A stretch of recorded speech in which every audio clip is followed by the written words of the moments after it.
Hello viewers, আসসালামু আলাইকুম। Welcome to my channel Nishi Faisal travel blog.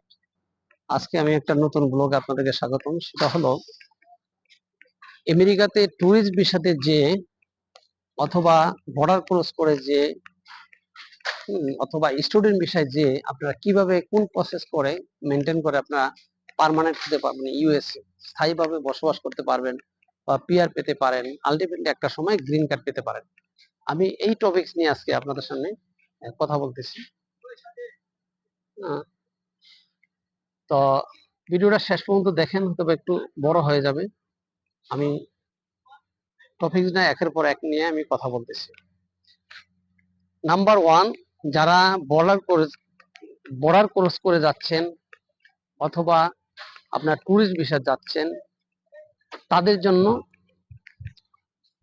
আর স্টুডেন্টের জন্য একটা। তো এখান থেকে দুইটা পদ্ধতি অবলম্বন করা যাবে। আপনি আমেরিকাতে যদি সেটেল হতে চান, দুইটা পদ্ধতি। একটা পদ্ধতির নাম হলো অ্যাজাইলাম। অ্যাজাইলাম সিকিং করা আপনার বিশ্বের বিভিন্ন দেশে, যেমন যুক্তরাষ্ট্র, যুক্তরাজ্য, তারপর আপনার ফিনল্যান্ড সহ জার্মানি, বিভিন্ন দেশে অ্যাজাইলাম সিকিং করা যায়।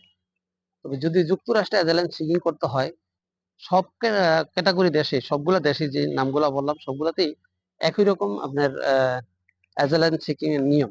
কিন্তু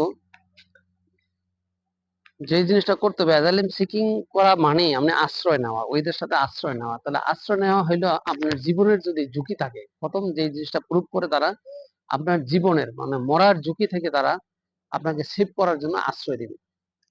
তো মরার ঝুঁকি আপনার কি কি হতে পারে, যেমন বাংলাদেশে যেরকম পলিটিক্যাল সিচুয়েশন, অথবা আপনি কোনো মামলা মোকদ্দমায় পড়ছেন, আপনার শত্রু আছে আপনাকে মেরে ফেলতে পারে, আপনি পলিটিক্স করছেন, অপোজিশন পার্টি ক্ষমতায় আসছে, এখন আপনার দেশে থাকার ক্ষমতা নাই। সেই ক্ষেত্রে আপনি যদি ট্যুরিস্ট ভিসা নিয়ে, অবশ্যই ট্যুরিস্ট ভিসা নিয়ে আপনি ওই দেশে যাবেন, আমেরিকাতে যাবেন। যাওয়ার পরে অ্যাজাইলাম সিকিং করবেন। আপনি একজন ভালো উকিল ধরবেন, উকিল ধরে আপনি অ্যাজাইলাম সিকিং করবেন। এই ক্ষেত্রে আপনাকে কি কি এভিডেন্স নিতে হবে, সেটা হলো, ধরেন আপনি বিএমপি করেন, এখন আমাদের ক্ষমতা আসছে, সেই ক্ষেত্রে আপনাকে বিএমপি যে কার্যকরী পরিষদে ছিলেন বা কমিটিতে ছিলেন, এরকম একটা এভিডেন্স আপনাকে নিতে হবে। এরকম চার্টে বা তাদের যে কমিটির যে লিস্ট আছে, লিস্ট ওই দলের পেরে আপনি করে নিয়ে যাইতে হবে। প্রয়োজনে যদি ঊর্ধ্বতনের যদি সিল অথবা আপনি যদি নিতে পারেন, কি বলা হয়, সিগনেচার সহ যদি নিতে পারেন, সিল সহ, সেটা হলো সবচেয়ে উত্তম। আসলে এটা হয় কিনা, দিবে কিনা, তো সেটা জানি না। তো এটা যদি হতে পারে, এটা আরেকটা হলো, যেমন আপনি মামলাতে পড়ছেন, আপনাকে শত্রুতা করে মামলাতে ঢুকে দিচ্ছে, মার্ডার কেসে ঢুকে দিচ্ছে, এটার এভিডেন্সটা কপি, এই কেসের নকল কপি আপনাকে নিয়ে যেতে হবে।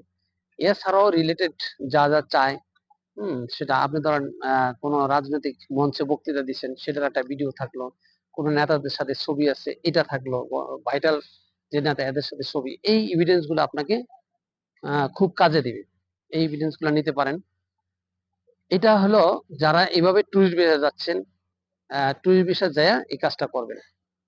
আর স্টুডেন্ট, আরেকটা বিষয় হলো, ট্যুরিস্ট ভিসা যারা দিবেন তারা সেকেন্ড থিং যেটা, সেটা হলো আপনি যদি শিক্ষিত হয়ে থাকেন, এটা অশিক্ষিতদের ক্ষেত্রে এই অ্যাজাইলামটা সিকিং করা যায়।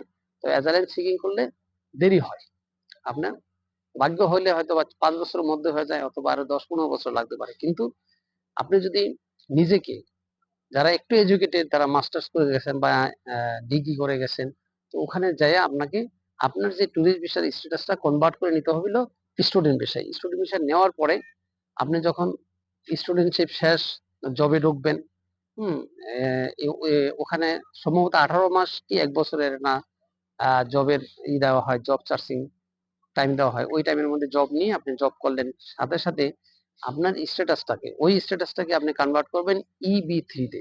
EB3 তে কনভার্ট করার পরে আপনি পিআর এর জন্য অ্যাপ্লাই করতে পারবেন।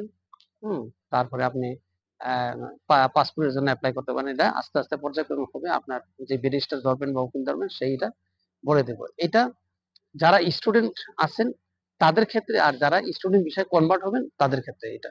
তো এই দুইভাবে আপনারা নিজেকে আমেরিকা সেটেল করার জন্য প্রিপারেশন নিতে পারেন, প্রস্তুতি নিতে পারেন। সেই ক্ষেত্রে যারা স্টুডেন্ট ভিসা কনভার্ট করার চিন্তা ভাবনা করে যাচ্ছেন, সেই ক্ষেত্রে আপনাকে অবশ্যই এটা আইএলটিএস দিয়ে একটা স্কোর নিয়ে যাইলে ভালো হবে, কারণ আইএলটিএস এর স্কোর শো করে বা টুফেল স্কোর শো করে ওখানে I-20 নিতে হয়। I-20 ছাড়া আপনি ভর্তি হতে পারবেন না। ভর্তি হয়ে আপনি ক্লাস শুরু করলেন, পড়াশোনা শেষ করলেন, পাশাপাশি আপনি জব করতে পারেন। তাছাড়া আপনি যদি এই 6 মাস থাকতে পারেন, সর্বোচ্চ ট্যুরিস্ট ভিসাতে 6 মাস থাকবেন, এই 6 মাস আপনি জব করতে পারবেন, কিন্তু আপনাকে ন্যূনতম বেতন 8 রিয়াল 10 রিয়াল দিব। কিন্তু আর যদি আপনি এইভাবে স্ট্যাটাস চেঞ্জ করে নিতে পারেন তাহলে আপনি 16 রিয়াল 15 সরি $16 $15 এই কাজটা করতে পারবেন। তো এই ছিল আজকের মূল টপিকস। এই জন্যই আমি বলবো যারা ট্যুরিস্ট ভিসা যে স্টুডেন্ট ভিসা কনভার্ট হতে চান তারা অবশ্যই আইএলটিএস দিয়ে যাবেন। অনেকগুলা টাকা পয়সা নিবেন, ইউনিভার্সিটিতে যোগাযোগ করে তাদের টিউশন ফি হিসাবে আপনারা যোগাযোগ করে ওই টাকাগুলো অ্যারেঞ্জ করে যাবেন। তাহলে এটা আপনাদের পথটা সুগম হয়ে যাবে। আর সাথে সাথে ব্যারিস্টার তো হেল্প নিবেন বা একজন লয়ারের হেল্প নিবেন। তাহলে ইনশাল্লাহ আপনারা আস্তে আস্তে আপনাদের লক্ষ্যে পৌঁছে যেতে পারবেন। তো এই ছিল আজকে যে আমেরিকায় ট্যুরিস্ট ভিসাতে যে কিভাবে আপনারা সেটেল হবেন ওই দেশে বা অ্যাজাইলাম সিকিং করবেন, কিভাবে করবেন, এই দুইটা পন্থা আমি বলে দিলাম। আশা রাখি ভিডিওটা আপনাদের জন্য হেল্পফুল হবে। যদি হয়ে থাকে তো ভিডিওটা শেয়ার করে দিন, অন্যকে দেখার সুযোগ করে দিন। আজ এই পর্যন্ত, আবার দেখা হবে নতুন কোনো ভিডিওতে নতুন কোনো হেল্প টিপস নিয়ে। সেই পর্যন্ত সুস্থ থাকুন।